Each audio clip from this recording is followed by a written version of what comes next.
जय मसीह की। आज हम वचन बोलेंगे, परंतु तुम्हारे सिर का एक बाल भी बांका ना होगा। लूका 21 आयत के 18 में लिखा गया है, परंतु तुम्हारे सिर का एक बाल भी बांका ना होगा। हमारे इस वचन में आप लोगों का स्वागत है। तो आज का दूसरा वचन है, और मेरा परमेश्वर भी अपने उस धन के अनुसार जो महिमा सहित मसीह यीशु में है, तुम्हारी हर एक घटी को पूरी करेगा। और मेरा परमेश्वर भी अपने उस धन के अनुसार जो महिमा सहित मसीह यीशु में है, तुम्हारी हर एक घटी को पूरी करेगा।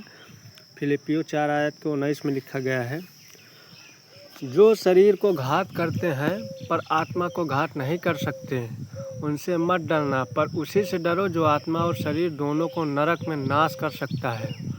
मत्ती 10 आयत के 28 में लिखा गया है। भजन संहिता 37 आयत के 5 में लिखा गया है, अपने मार्ग की चिंता यहोवा पर छोड़ और उस पर भरोसा रख, वही पूरा करेगा। और तेरा धर्म ज्योति की नाई और तेरा न्याय दोपहर के उजियाले की नई प्रकट करेगा। भजन संहिता 37 आयत के 5 में लिखा गया है। हे मेरे मन, यहोवा को धन्य कह और उसके किसी उपकार को न भूलना। वही तो तेरे सब अधर्म को क्षमा करता है और तेरे सब रोगों को चंगा करता है। भजन संहिता 103 आयत के 2 में लिखा गया है।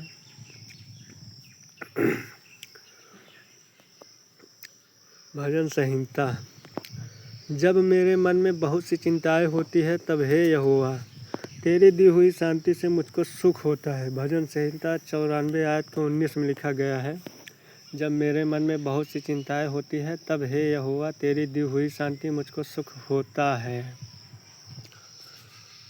तू धन्य है, तू बड़े बड़े काम करेगा। तू धन्य है, तू बड़े बड़े काम करेगा और तेरे काम सफल होंगे। पहला शमूएल 26 आयत के 25 में लिखा गया है, तू धन्य है, तू बड़े बड़े काम करेगा और तेरे काम सफल होंगे। प्रभु तूने मेरे बंधन खोल दिए हैं। प्रभु तूने मेरे बंधन खोल दिए हैं। भजन संहिता 116 के भजन संहिता 16 आयत के 16 में लिखा गया है, प्रभु तूने मेरे बंधन खोल दिए हैं। तू धन्य है, तू बड़े बड़े काम करेगा और तेरे काम सफल होंगे।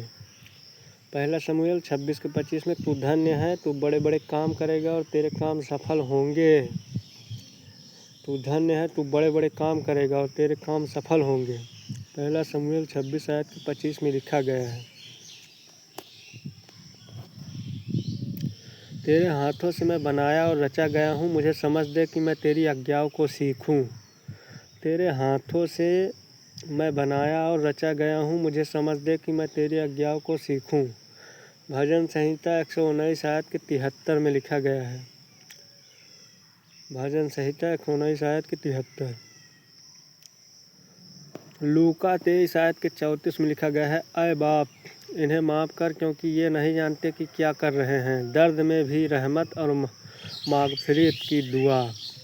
अय बाप इन्हें माफ़ कर, क्योंकि ये नहीं जानते कि ये क्या कर रहे हैं। दर्द में भी रहमत और माग़फ़िरत की दुआ। धन्यवाद। न्याय के दिन के बारे में बाइबल के वचन, इब्रानियों 9 आयत के 27 में, मनुष्यों के लिए एक बार मारना और उसके बाद न्याय होना नियुक्त है। इसलिए हम में से हर एक परमेश्वर को अपना अपना लेखा देना होगा, क्योंकि परमेश्वर हर एक काम और हर एक गुप्त बात का न्याय करेगा, चाहे वह भली हो या बुरी। मनुष्य जो निकम्मी बातें कहेंगे, न्याय उसी का होगा। निर्गमन निर्मयाह 1 आयत के 6 में, तब मैंने कहा, हाय प्रभु यहोवा, देख मैं तो बोलना ही नहीं जानता, क्योंकि मैं लड़का ही हूँ। परंतु यहोवा ने मुझसे कहा, मत कह कि मैं लड़का हूँ, क्योंकि जिस किसी के पास मैं तुझे भेजूँगा वह तू जाएगा और जो कुछ तुझे आज्ञा दूँ वही तू करेगा। तो उनके मुख को देखकर मत डर, क्योंकि छुड़ाने के लिए मैं तेरे साथ रहूँगा। यहोवा की यह वाणी है। होशे 10 आयत के 12 में, अपने लिए धार्मिकता का बीज बोओ, करुणा के अनुसार फसल काटो, अपनी पड़ती भूमि को जोतो, क्योंकि यहोवा को ढूंढने का समय है, जब तक वह आकार तुम पर धार्मिकता की वर्षा न करे। होशे 10 के 12 आयत में लिखा गया, अपने लिए धार्मिकता का बीज बोओ, करुणा के अनुसार फसल काटो, अपनी पड़ती भूमि को जोतो, क्योंकि यहोवा से ढूंढने का समय है। सो हे मेरे प्रिय भाइयों, दृढ़ और अटल रहो और प्रभु के काम में सर्वदा बढ़ते जाओ, क्योंकि यह जानते हो कि तुम्हारा परिश्रम प्रभु में व्यर्थ नहीं है।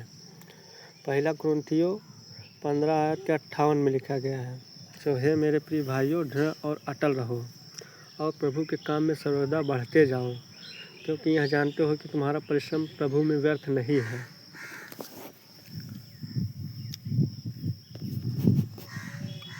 और वह बालक बढ़ता गया और यहोवा उसको आशीष देता रहा।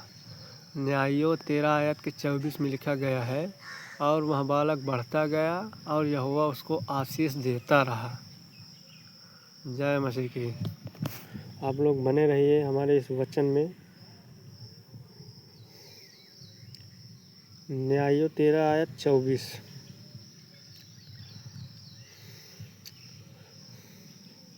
इब्रानियों 13 आयत 5 में लिखा है, मैं तुम्हें कभी न छोड़ूंगा और न कभी त्यागूंगा। प्रभु क्या कहता है?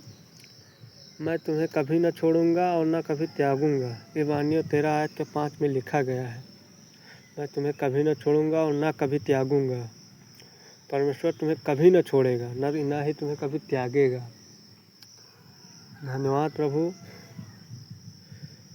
दूसरा तिमोथी 1 आयत के 7 में लिखा गया है, क्योंकि परमेश्वर ने हमें भय की आत्मा नहीं बल्कि सामर्थ्य और प्रेम और आत्म संयम की आत्मा दी है। क्योंकि परमेश्वर ने हमें भय की आत्मा नहीं बल्कि सामर्थ्य और प्रेम और आत्म संयम की आत्मा दी है। 2 तिमोथी 1 आयत के 7 में लिखा गया है।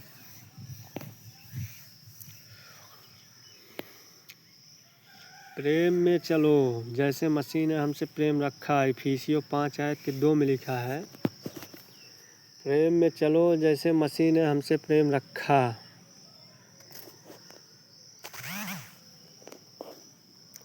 प्रेम में चलो जैसे मसीह ने हमसे प्रेम रखा। इफिसियों 5 आयत के 2 में लिखा गया है।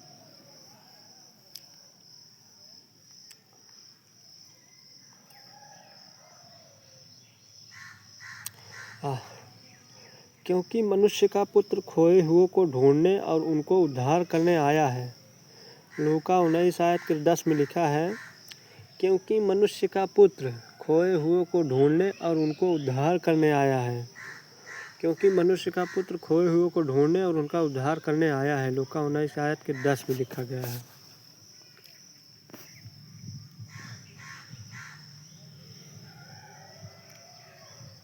जय मसीह की। मैं तुम्हें एक नई आज्ञा देता हूँ कि एक दूसरे से प्रेम रखो। जैसा कि मैंने तुमसे प्रेम रखा है वैसा ही तुम भी एक दूसरे से प्रेम रखो।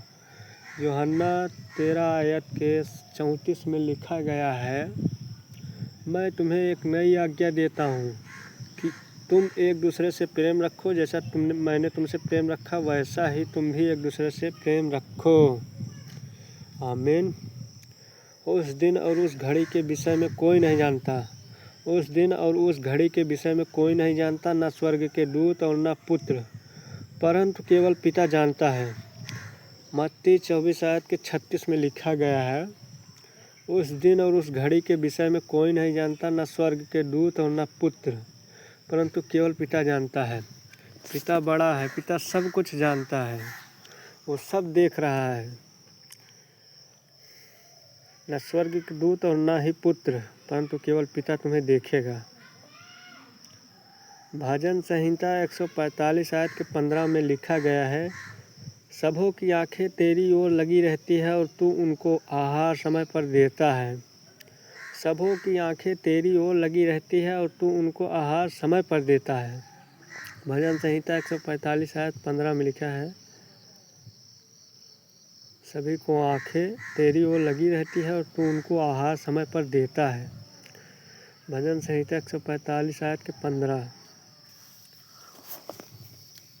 आमीन। और उस बादल में से यह शब्द निकला कि यह मेरा पुत्र और मेरा चुना हुआ है, इसकी सुनो। लूका 9 आयत के 35 में लिखा गया है, और उस बादल में से यह शब्द निकला कि यह मेरा पुत्र और मेरा चुना हुआ है, इसकी सुनो। लूका 9 आयत के 35 में लिखा गया है।